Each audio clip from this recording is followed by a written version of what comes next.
There's no way that I could sit there and let a 40 or 50% bear market, and inevitably it's going to be out there someday, and use history as my guide. Hello again, everybody. Well, even though this happened years ago, I remember it so vividly.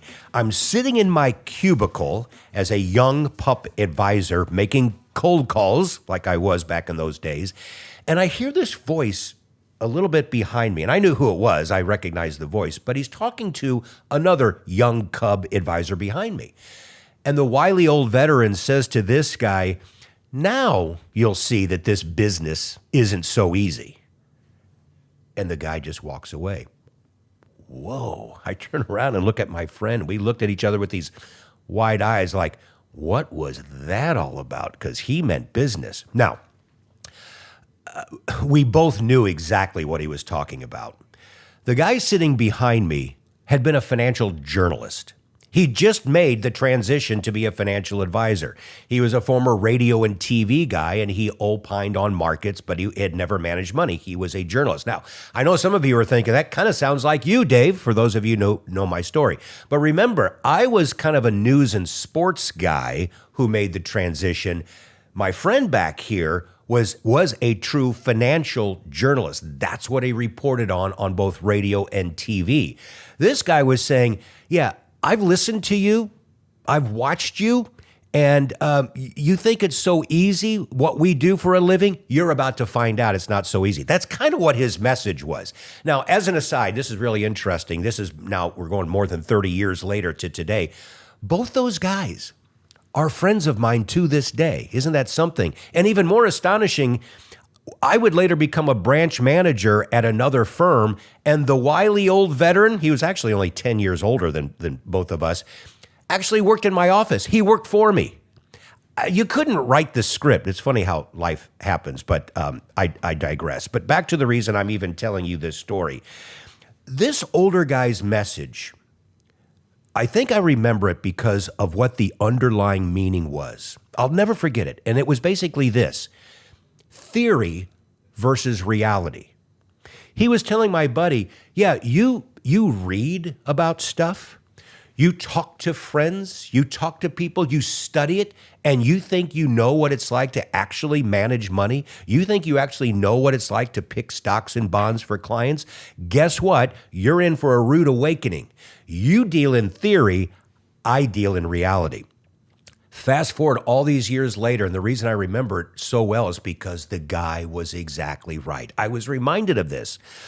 About a month ago or so, there was an article in the Wall Street Journal, and let's put it up right now. This is just the top third of it, and you see the headline there. It says, "You're probably overinvested in bonds." Now, that is clickbait material for me because I agree with the premise of the title. I think that many investors probably are overinvested in fixed income, but I do understand why some people would want to do it. A lot of investors don't want the risk of being fully invested in the stock market. And the older you get, the more obvious that becomes, where you say, look, I don't mind a traditional 60% stocks, 40% bonds, or maybe 70-30, whatever. Everybody has a different allocation. But I think I still want bonds because that just gives me a little bit better ability to sleep at night. I don't want to be fully exposed. The author of the article, though, Robert Posen, did not address any of that. You know what the main theme of his article was? And the whole reason I'm doing this podcast is because he was telling people, first of all, his target audience was for wealthier investors.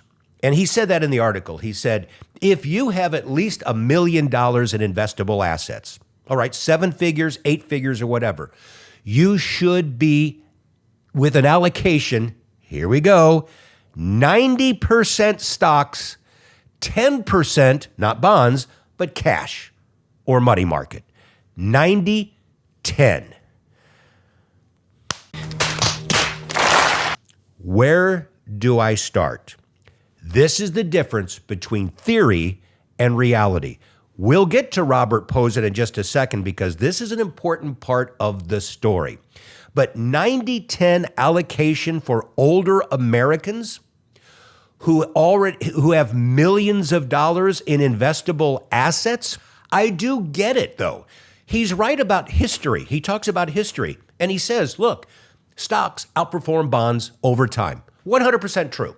Now, I know we can't guarantee anything about the future, but let's be reasonable here, okay? There's no reason not to think that over the long course of time, equities will outperform fixed income. I think that's a reasonable and fair statement to make longer term. No guarantee, of course, year to year. But now let's talk about reality. For someone who actually manages money for individuals, Robert Posen does not. So let's say I have a 75-year-old client who's got $5 million in investments. And I point that out because that's the audience that Robert Posen was talking to. Am I really going to tell this client, going back to one of these great bear markets, I know you had $5 million. I know you have now less than $3 million. And we don't know where the bottom is, but that's okay. History tells us that everything eventually snaps back, which is what Posen was saying in the article. You think that that's going to fly in reality? Of course it won't. But if you read the article, Posen was basically saying, look, markets always snap back. Sure, it might take a couple of years, but it always comes back. Let me tell you the reality of this.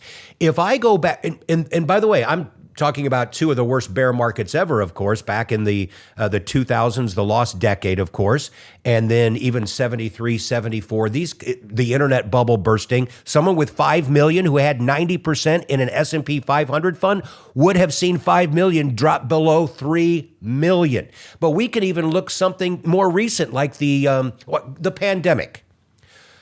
The worst 5-week crash in the history of the market occurred from late February into early April of 2020. The S&P fell 35% in 5 weeks, the worst we've ever seen in such a short amount of time. I go back to that 75-year-old with 5 million and I say, hey, I know your 5 million is now below 3.5 million and dropping, and we don't know where the bottom is because the entire global economy is shut down, but it's okay. Look at history. Things will snap back.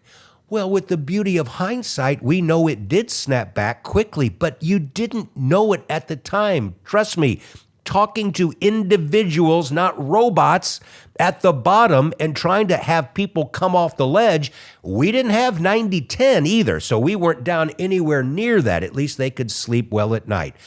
If I had actually done that during any of the great bear markets where somebody is losing 40, 50% of their money and convincing them to stay in, a couple of things would have happened. Number one, they probably would have transferred out. This guy isn't listening to me. I have too much risk. I spent my whole life getting to this 5 million number, and now it's under 3 because this idiot is using history as a guide and I'm almost fully invested. Number two, I likely would have been sued. That is a fact. Every time one of the major bear markets have happened, and I saw this as a branch manager, I had just mentioned I was one, you would have advisors get sued, and they didn't even really do anything wrong. They weren't even 90-10. Just the fact that investors were losing 20, 30% of their money, they would find some enterprising attorney and go sue their advisor. It happens. Can you imagine if you were at 90-10, Mr. Posen? Theory versus reality. But here's the really important point about this as someone who actually practices it, the business. I have a fiduciary responsibility to my clients to manage their money in a reasonable way. But even above that, I think, is the moral responsibility. The clients we work with just aren't some robots we don't know. They're human beings with families, with real emotions, and they become friends of ours. One private wealth. We are like a family with our clients. I'm not just saying this. There's no way that I could sit there and let a 40 or 50% bear market, and inevitably it's going to be out there someday, and use history as my guide. I just could not do that. We have a saying around here at One Private Wealth, and it's, we are not in the get rich business. We are in the stay rich business. Big key. That just describes our clientele. We deal with higher net worth individuals. Why on God's green earth would I tell some older client who has amassed millions of dollars that because history says you should be 90-10 because that's where your long-term growth would be? Why would I tell that person to reach even for more growth, more risk? There is no reason to do something like that. Is the name of the game, I want to die with the most amount of money in my neighborhood? Of course not. It's all about participating in the market upside in a reasonable way while protecting the downside and have that sleep well money. And a 90-10 of an S&P 500 fund and 10% cash doesn't fit the bill, even if history suggests the next 20 years that return would be better. That's in theory. The reality is you're not dealing with some AI bot robot. You're dealing with human beings and their real emotions. You only know that if you are in the business. So I leave you with this difference between theory versus reality. Remember that when you are reading things, some opinions from people. Who are they? Well, let me stop here and tell you who Robert Posen is. And he could be the nicest guy in the world. I'm not casting aspersions to him personally, but he doesn't actually manage money for individuals, although his resume is really solid. Robert Posen is 80 years young today. God bless him. He was also, get this, the president of Fidelity. Yes, that Fidelity Investments. He was the president from 1987 to 2001. And I was reminded of that. Think about that. 87, the crash year, and 01, the middle of the internet bubble. That's kind of interesting. Those were his bookmarks. But he was the president of Fidelity all those years in between when the market did really, really well.